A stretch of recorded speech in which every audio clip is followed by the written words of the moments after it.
you are one of the illest quick mixers, and I think quick mixing is definitely a New York thing, right? Yeah.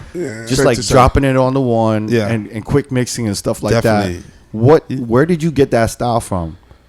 Shit, let me see. So, because I kind of feel like it all developed from Riz. I'm about to say that. I didn't even get it from Riz. Nah. So what I used to do, and I don't know how it happened. It was just out of nowhere. I would wind up playing like sets of artists. Like I played like, let's say, 4 Ludacris records back to back. Yeah.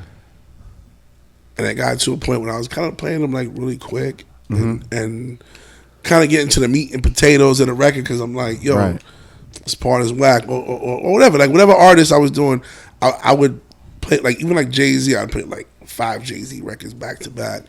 And I'm like, I don't feel like playing the whole. I mean, yeah, they're bangers, but it might be a little old.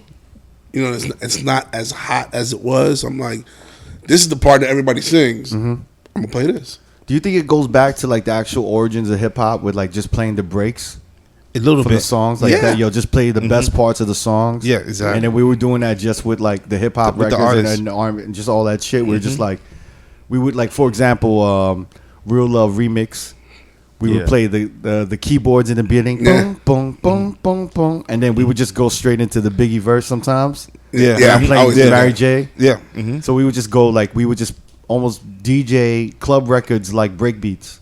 Well, that's a good way to put it, right? A little bit, definitely, yeah. And then and then also when you started quick mixing like 5 Ludacris records, it was almost like you made one Ludacris song out of 5 records, right? Exactly. I feel like that all started with like the Jay-Z records. Because Jay-Z had so many hits back in the days. It's just like you just quick mix them shits. And then it was like Biggie Junior Mafia. Like you all mixed that shit up. Yeah. That and also what made me really like start doing that shit was I was in Vegas playing with AM. Like the old AM, the fat AM. Yeah. Wait, which club? A Chateau. Oh shit. Chateau in Paris? Oh, at the time it was called, was it Chateau still? Yeah, I don't know what it was. It was called something else. It was but I know what you're talking about. It was Risque. Yeah, that's what it was. Yeah. So I was playing with him, and I'm listening to him playing. I'm like, yo, this nigga's. It might have been the first time I heard him playing. I'm like, yo, this nigga's dope. Like he gets it in. Yeah. He's clean. He's nice. I'm like, yo, he's letting these records play too fucking long. I'm like, yo, this shit is boring. Like, that part's not hot, my nigga. I'm like, not to shit on him. Not the West Coast style. I'm like, yo, that part is like the whack part. And I'm like, yo. And I had started dabbling. I always played rock music, but I didn't play like a rock set. And I heard him play, and I'm like, yo, you know what, man? I know what I'm going to do. And I came home, and I started...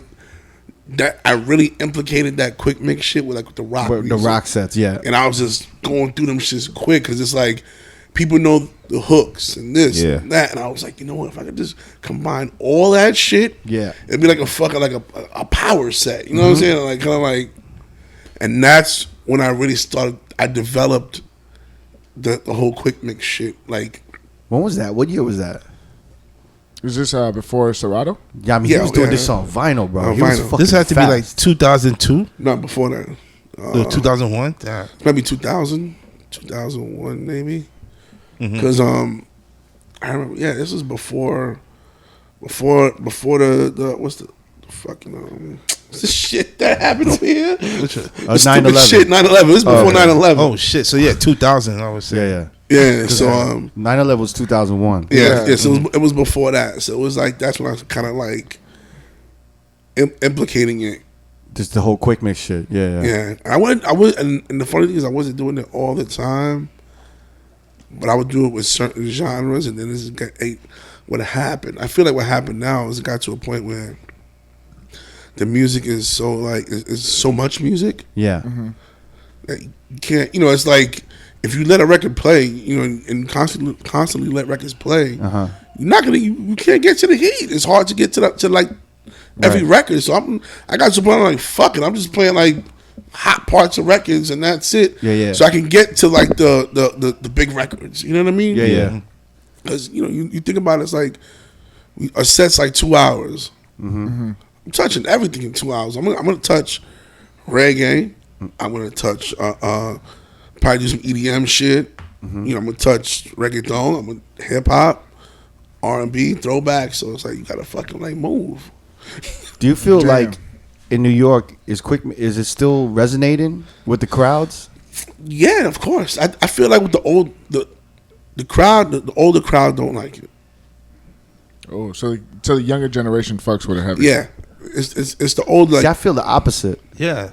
I feel like the older crowds that were fucking with quick mixing in the 2000s. Yeah. And the like kind of early 2010s. Mm-hmm. I feel like they're down with the quick mixing. Yeah, they are.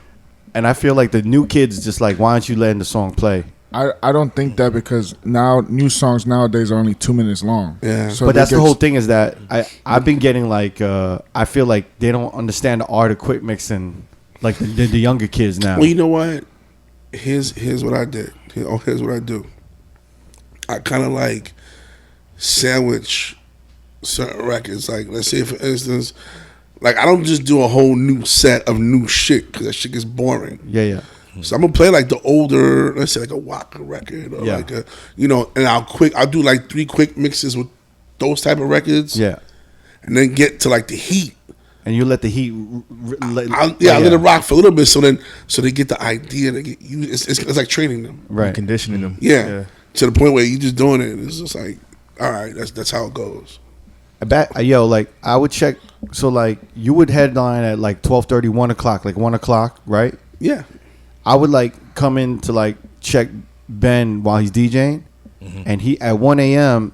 instead of like hitting him with bangers, he would do like an hour of like opener shit, but he would just do it so aggressively and so good, and he would rock the mic like so fucking well.